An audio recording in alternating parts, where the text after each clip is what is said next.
Բարև ձեզ, Բուն TV-ի եթերում ֆանտաստիկ ոդքասթն է, որի ընթացքում մենք խոսում ենք ֆանտաստիկ ժանրի գրականությունից, ֆիլմերից, համակարգչային խաղերից, սեղանի խաղերից, այսինքն այն ամենից, ինչ կարող է հետաքրքրել գիքերին։ Այսօր մեր հյուրն է գրող Գևորգ Տեր-Գաբրիելյանը, բարև ձեզ։ Բարև ձեզ։ Դուք նաև ստեղծագործում եք գիտական ֆանտաստիկայի, ընդհանրապես ֆանտաստիկայի ժանրում։ Պատահում է։ Ու մեր զրույցների ընթացքում մենք միշտ առնչվել ենք այն հանգամանքի հետ, որ ընդհանրապես ֆանտաստիկան, որը կարելի է բաժանել ենթաժանրերի, ասենք գիտական ֆանտաստիկա, ֆենթազի, միստիկ ժանրեր, չգիտեմ, սարսափ ժանրեր եւ այլն, այդ ամբողջը հորինված գրականություն է պայմանական չունի անվանում, չնայած անգլերենում ասում են սպեկուլյատիվ գրականություն, բայց մարդիկ կան համաձայն չեն դրա հետ։ Դուք ինչ եք կարծում, այդ տերմինաբանությունը ոնց հստակեցնենք, ընդհանրապես կարիք կա դա հստակեցնել։ Արդեն ասացիք հորինված, հիմա այստեղ պետք է հասկանալ մի շատ հետաքրքիր բան, որ ինչի համեմատ հորինված, այսինքն եթե մենք խոսում ենք ռեալիզմի ժանրից, ռեալիզմի ժանրը պատմականորեն շատ փոքր բան է։ Ինքը ստեղծվել է 19-րդ դարի նույնիսկ ոչ սկզբից, այն սենտիմենտալիզմից հետո Արևմուտքում, Եվրոպայում եւ Ամերիկայում եւ հետո Ռուսաստանում, հա, եւ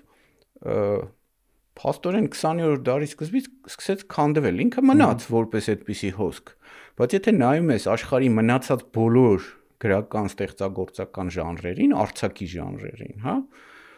այնտեղ բոլորը fiction բառը արդեն հորինված կա։ Այսինքն այդ ամբողջը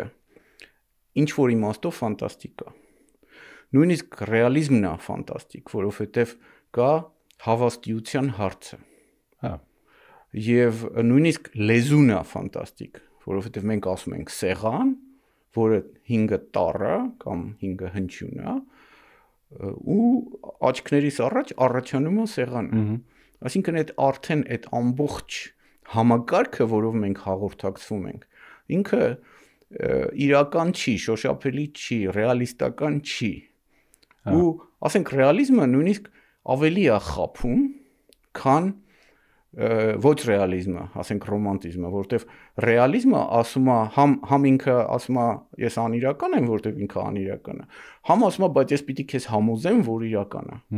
Այսինքն երկու մակարդակի է խաբում։ Հիմա նույն ձևի գիտական ֆանտաստիկան է խաբում երկու մակարդակի։ Համ ասում է ես այնա ինչ դեռ չկա, համ ասում է բայց ես այնքան հավաստի պիտի դա ստեղծեմ, որ դուք ընդգրկվեք, հա, ու ձեզ թվա որ այդ կա։ Հավատակ։ Հա, իսկ օրինակ ֆենթազին, այն դասական թոքենական տարբերակի, ինքը այդ հավակնությունը չունի։ Ինքը ասում է սա այնա ինչ չի եղել, ու չի լինելու, ու չկա, եւ վերջ։ Ու ասենք բանը հեքիաթը նույնպես այդպիսի ժանր է, հա։ Եվ այդ առումով բոլոր ժանրերը կամ ժանրերի գերագույն մեծամասնությունը իրանց մեջ ունեն այդ ֆանտաստիկի պահը, սպեկուլյատիվ կուզես ասա, հա, ոնց ուզում ես, ասում хоть горшком назови, только в печку не ставь, հա, այդ ուղղակի իմաստ չունի փորձել այդ կոմպարտմենտալիզացնել, խցկել այստեղ կամ այնտեղ, էլի։ Դե մենք ուղղակի մարդը ոնց որ տենց հատկություն ունի ամեն ինչը սահմանելու, կանոնակարգելու այդ իմաստով էլի, բայց հա ինձ էլ է թվում, որ կարիք չկա դրան։ Գիտական ֆանտաստիկա է, ֆենտազի է։ Այստեղ մի հարց էլ կա, իրականում գիտական ֆանտաստիկան, ինչպես եւ դետեկտիվը, եւ հետո ֆենտազին, ինչպես եւ ասենք կանացի գրականությունը, ասենք ժանրային տարբերակումը տեղի է ունեցել գրական շուկայի զարգացման ընթացքում, երբ ստեղծվել է սպառողների որոշակի կատեգորիա, իրանք շուկան իրանց հարմարվելով ինքն իրան պարտադրել է, հա, այդ առաջարկը պարտադրել է որոշակի կանոններ, որոշակի ժանր, այդպես ինքը բյուրեղացել է, ասենք գիտական ֆանտաստիկան։ Այնտեղ որտեղ գրական շուկա չի եղել, ինչպես օրինակ հայկական միջավայրում, չի բյուրեղացել։ Ինքը մնացել է մեկ գրողը ինքը որոշում է ինչի մասին գրի, որոշեց ֆանտաստիկ գործ գրել, ֆանտաստիկ գործ գրում, ռեալիստական եւ այլն։ Հա, բարձր։ Իսկ մեր հայալեզու հենց հայ գրականության մեջ նու հեքիաթները մի կողմ դրած, հեքիաթները բավականին չի ասի շատ հարուստ են, բայց ասենք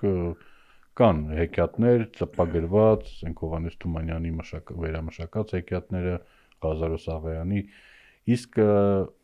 ավելի գիտաֆանտաստիկ ուղղությամբ, մյուս այդ այսպես կոչված սպեկուլյատիվ ժանրերի ուղղությամբ, թե սովետահայ գրականության ժամանակ, թե հիմա դուք ես ինքս հիշում եմ, որ սովետական Հայաստանում երևի մենակ Կարեն Սիմոնյանն էր, կարող եմ սխալվել, որովհետև էլի կանոներ կան, ասենք Աշոտ Շայբոնը, չէ, բայց եղել է, ասենք հենց գիտաֆանտաստիկ գրականություն սովետական Հայաստանում հայալեզու։ Դե նայեք, էլի ես գրականագետ չեմ, հա, ես գրող եմ, որ ինչ-որ բաներ կարդացել է, իր հենց գրողական նպատակով սովորել, տեսնել ոնց են գրում, բան։ Ուրեմն, բայց մինչև սովետականն էլ կա, որովհետև ի վերջո Ղազարոս Աղայանի հեքիաթները պարզապես հեքիաթներ չեն, դրանք հեքիաթավեպի պես բան են։ Եվ սովետական շրջանում կան այդպիսի դեպքեր, Տերենիկ Դեմիրճյանը ունի, ծաղկած գիրքա կոչվում, թե ինչ մի հենց ֆենտեզի են իրանք։ Իրանք մաքուր ֆենտեզի են եւ բանը Թոթովենցը ունի, Հովնաթան որդի Երեմիա կարծեմ այդպես էր կոչվում, բայց որպես առանձնահատուկ դեպք պետք է նշել, որ բոլոր պատմավեպերը կամ դրանց գերագույն մեծամասնությունը իրանք պատկանում են այդ ֆենտեզիական ժանրին։ Իսկ իրանք արդեն եկել են Ռաֆուց սկսած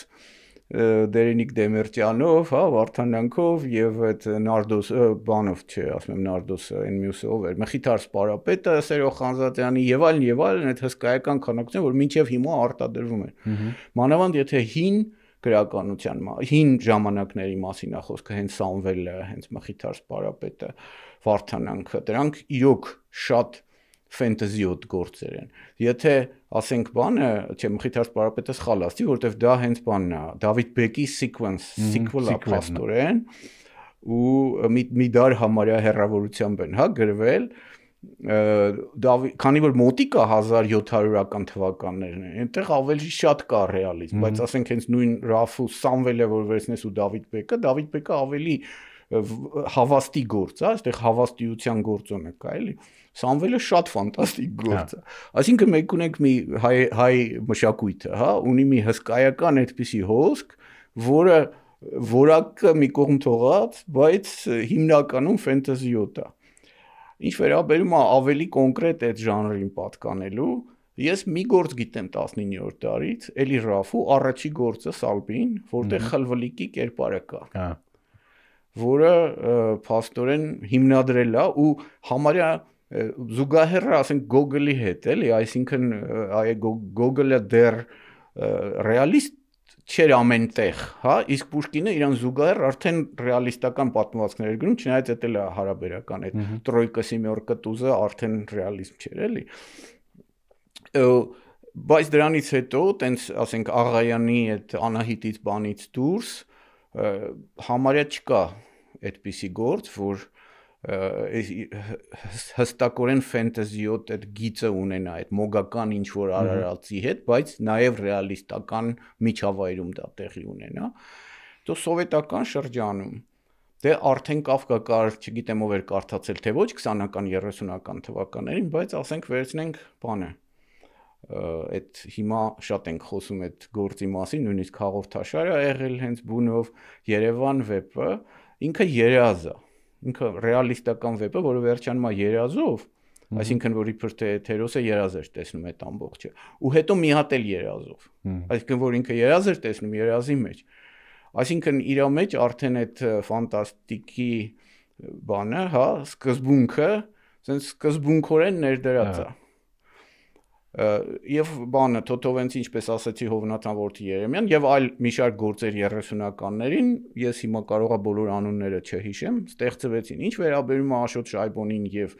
Կարեն Ասիմոնյանին, դրանք այն երկու գրողներն էին, որոնք հենց սովետական, ավելի շուտ Աշոտ Շայբոնը, սովետական կալկաների, հա, բանով, այսպես ասած, ուղենիշով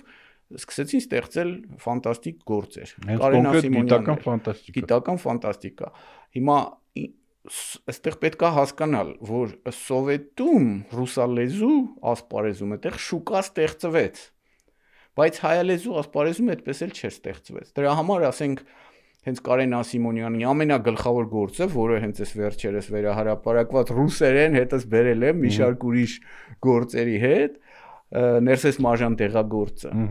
ավելի շուտ ռուսալեզու միջավայրում տարածվեց։ Նույնիսկ շշուկներ կային, որ ինքը սկզբում ռուսերեն ա գրել, հետո հայերեն։ Որովհետև այստեղ ասում եմ, քանի որ շուկա չկար, Սովետում դե ընդհանրապես շուկան շատ հարաբերական բան էր, բայց ռուսալեզու միջավայրում կային, հա, բազում հրատարակչություններ, հնարավորություններ եւ այլն, դա պես պսևդոշուկայական իրադրություն ստեղծում էր։ Դրա համար այնտեղ գիտական ֆանտաստիկան բյուրեղացավ։ Չմոռանանք նաեւ, որ ինքը արգելվեց, համարյա արգելվեց 34 թվին այդ գրողների համագումարում, թե դրանից հետո որոշում ընդունվեց, որ գիտական ֆանտաստիկան թույլատրելի է միայն եթե դա մանկական գրականություն է, детская литература։ Եվ իրանց հետապնդեցին, եւ իրանցից շատերը զոհվեցին կամ մահացան ֆանտաստիկա գրողների, եւ այդ 40-ականների ընթացքում համարյա չէր ստեղծվում լուրջ գիտական ֆանտաստիկա, բացի Աշոտ Շայբոնից, որը արդեն 50-ականներին մի քանի գործ ստեղծեց, ինչքան հիշում եմ, հա։ Իսկ Կարեն Ասիմոնյանի Ներսես Մաժան դեղագործը միակը իր այլ ֆանտաստիկ գործերից, ես որոշները կարդացել եմ, երևի ոչ բոլորը, բայց ասենք այդ կապարե մարդկանց գաղտնիքը մանկական է հենց ինքը, հա։ Բայց Ներսես Մաժան դեղագործը ինքը շատ կարևոր գործ է, որտեղ ինքը դուրս է գալիս համաշխարհային տիրույթ, այսպես միջազգային տիրույթ իր որակով, մակարդակով, ասենք իմ երազանքներից մեկը փոքրուց ի վեր եղել է, որ դա կինո դառնա։ Կանխավայելում եմ պատկերացնելով մինչև հիմա ոնց կարելի էր դա կինո անել, ու չի հնացել ինքը։ Ինքը նենց է ստեղծված, որ ինքը մնում է որպես ոնց որ ասենք Լեմի Սոլարիսը բանդեզի միշտ վերընթերցելի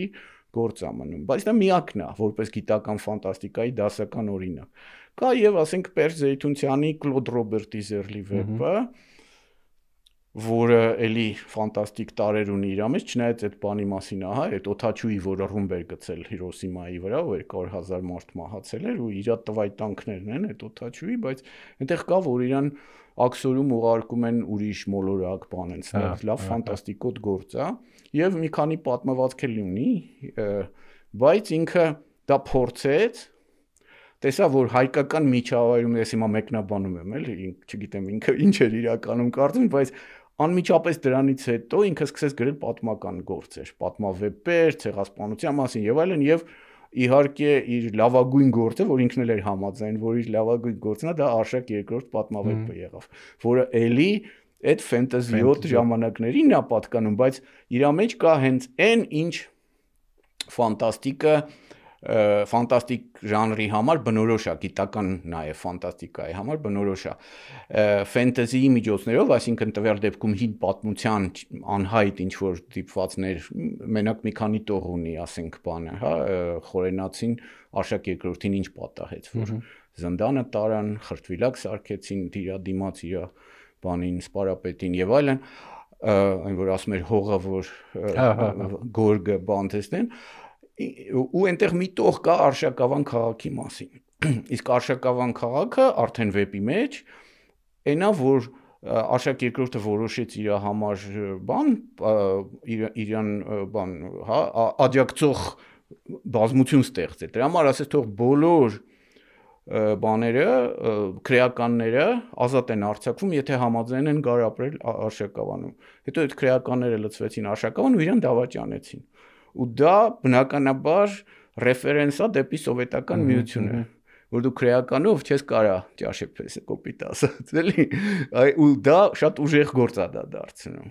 Այդ երկիմաստությունը, որը սովետի ցենզուրայի պայմաններում կար, ու կարդում էիր, հասկանում էիր, էլի մարդը ինչ նկատի ունի, ինքը շատ ուժեղ պահ էր։ Կարեն Սիմոնյանից դուք ասեք էկրանավորում, ես կարամ պայմանական էկրանավորում ասեմ, որտեղ ես հիշում եմ Կարեն Սիմոնյանը ուներ, եթե չեմ սխալվում, վեպեր, կոչվում էր Թափառող մոլորակ, Հա, որտեղ ինչ որ խնդիր ալում, չեմ հիշում կոնկրետ հիմա ինչ խնդիր էր, ու երկրի վրա ինչ որ հսկայական շարժիչներ են այդ կապարի մարդկանց գաղտնիքն է։ Ես այդ վերնագրով ուրեմն թափառող մոլորակը կարողա խառնում եմ։ Ամեն դեպքում ես շատ լավ հիշում եմ այդ պատմությունը, որ տենց հսկայական շարժիչներ են դնում ու երկիրը այո, ինքն է դառնում։ Ու ինչն է հետաքրքիր, հռչակավոր չինացի գրող Լյուցիսինը ունի էլի գիրք, որը կոչվում է Թափառող երկիր,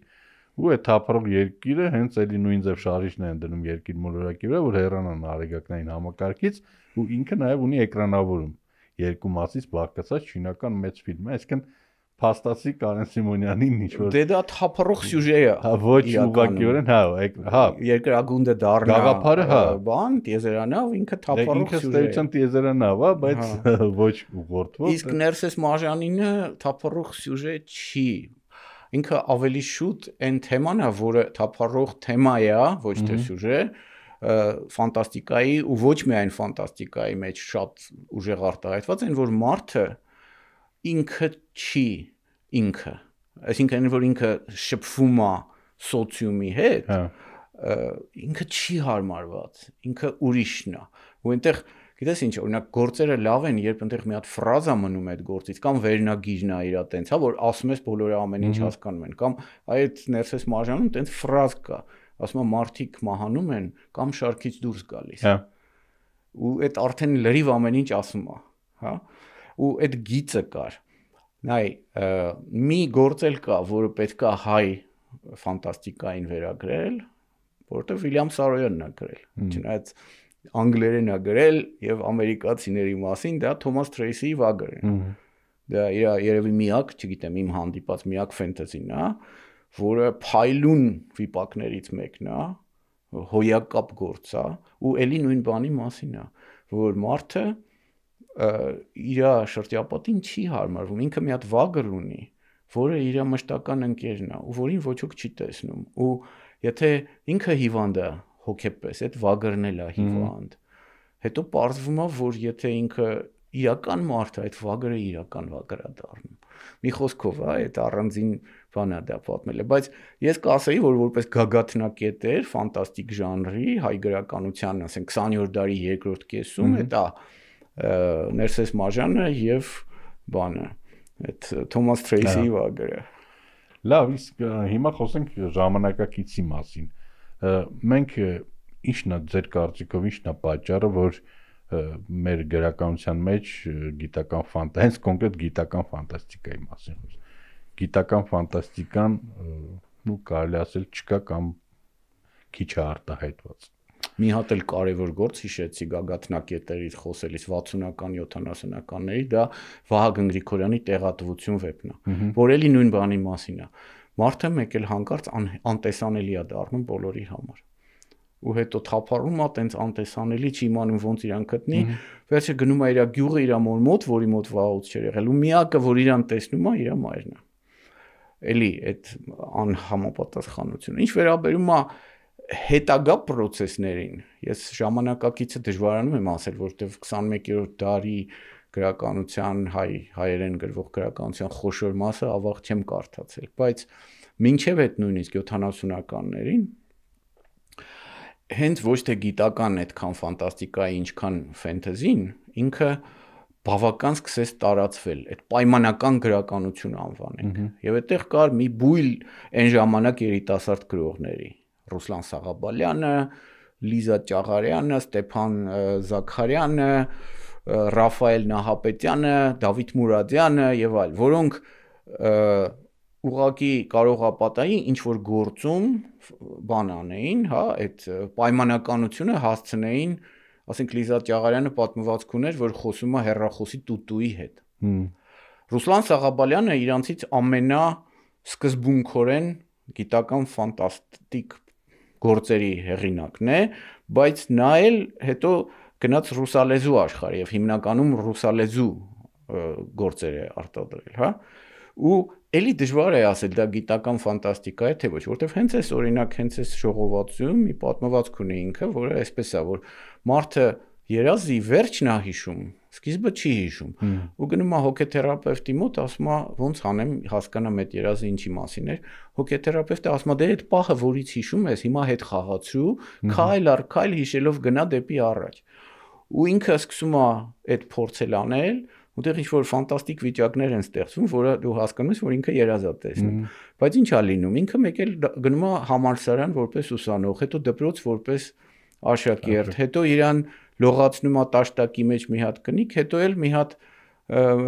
տեսնում է, որ ինքը մոր գրկում է ու մի հատ տղամարդու դեմք է կախվել, ասում է բարով եկար լույս աշխարհ։ Այսինքն իր կյանքն է հետ խաղացվում ու կյանքը երազ է։ Հիմա սա ինչ է, սա կարելի է համարել լրիվ ռեալիստական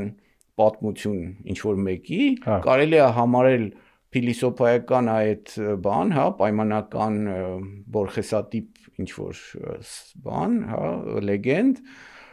կամ գիտաֆանտաստիկ գործ, չի տեղավորվում մի ժանրի մեջ։ Ու իհարկե շատ ափսոս, որ բնականաբար, քանի որ հայ գրականությունը ամբողջությամբ շատ մեծ հարված կերավ, ինչպես եւ ամեն ինչը, հա, անկախության, պատերազմի բանի պատճառով, բայց այդ սերունդը որպես, այսպես ասած, որակ, այդքան հայտնի չի այս օրերի մեջ։ Իսկ այս օրերում, ասում եմ, ես շատ քիչ գիտեմ, բացի Արմկոնի մեր բոլոր շարժումից, որի բոլոր հեղինակներին կարդում եմ մեծ հետաքրքրությամբ ու սպասում եմ ավելի ու ավելի լավ գործեր են ստեղծվում, ներառյալ քո գործերն եմ կարդացել, Գրանիշում 2 պատմվածք հիշում եմ քիչ թե շատ, ասենք, էլի այդ ֆանտաստիկը կամ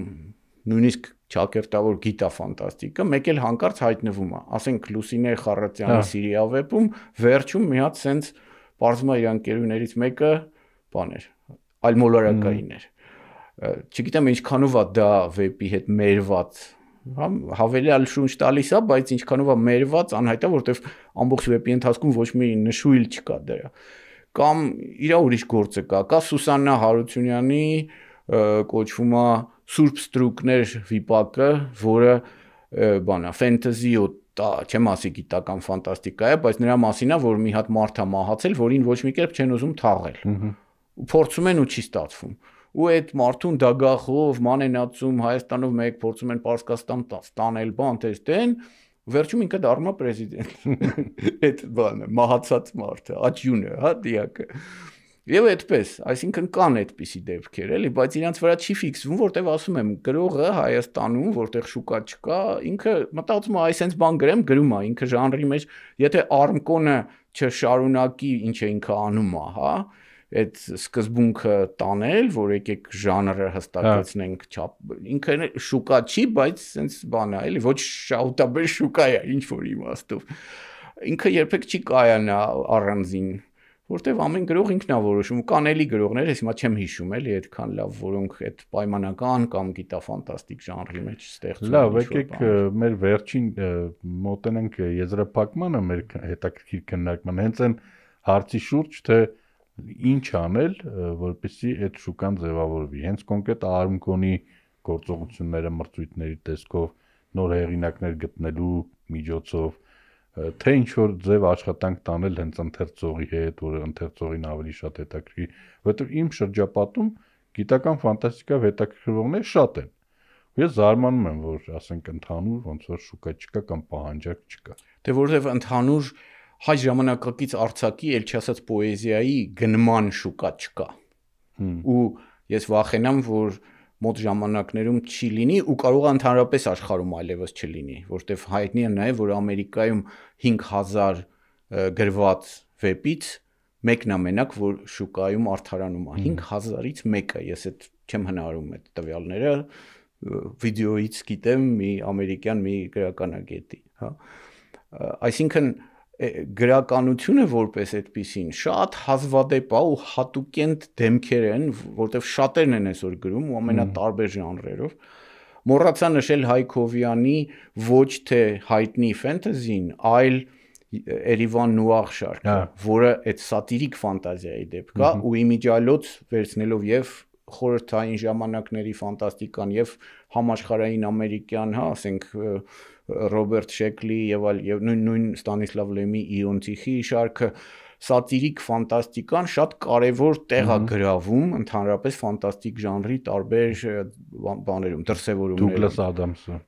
Հա, որին ես չգիտեմ օրինակ։ Այսինքն ինքը շուկա վայթե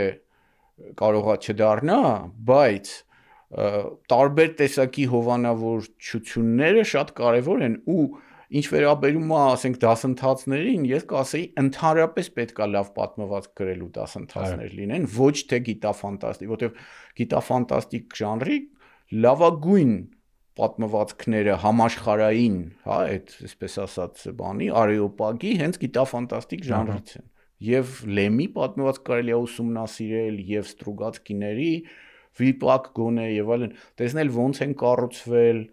բանանել, հա, բացատրել մարդկանց էվոլյուցիան տեսնել, որովհետեւ ասենք, եթե դու կարդում ես վաղ Ֆիլիպ Դիկի գրքերը, հետո մի քիչ ավելի ուշ, դու նաեւ տեսնում ես իր էվոլյուցիան։ Դե այդ արդեն ես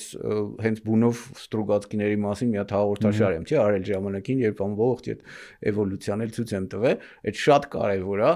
բայց ասածս ինչա, որ մեր նաև հատկապես հենց գիտաֆանտաստիկ կամ ֆենտեզի ժանրում գրողները հայ գրականություն չեն կարդում։ Մինչդեռ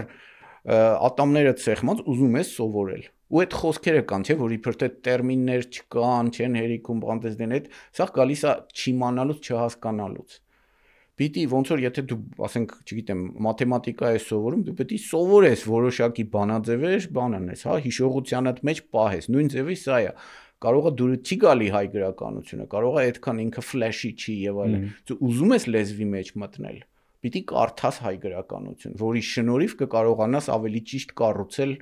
եւ բարի քանակի կամ որակի պակաս չես զգա եւ այլն կառուցել քո մոտեցումները։ Այդ գործը պիտի արվի ավելի շատ, էլի։ Հա, այսինքն սովորել առաջին հերթին սովորեն գրել, հետո նոր գրեմ, որովհետեւ երևակայության պակաս մեկը չկա։ Այո, բացարձակապես չկա, դա իրոք եւ հենց արմկոնից է երևում եւ նաեւ շատ կարեւոր է արմկոնի մեջ, հենց այդ սովորելու էմբրիոնիկ տարբերակը սաղմնային կա, էլի, որ քննարկվում է, մի բան հրապարակվում է, հետո մարդիկ իրար մեջ գոնե համացանցով, մեսենջերով եւ այլն մի քիչ կարծիքներ հայտնում են, բայց դա քիչ է։ Դա պիտի լինի ավելի սենց դրված ձևով, էլի։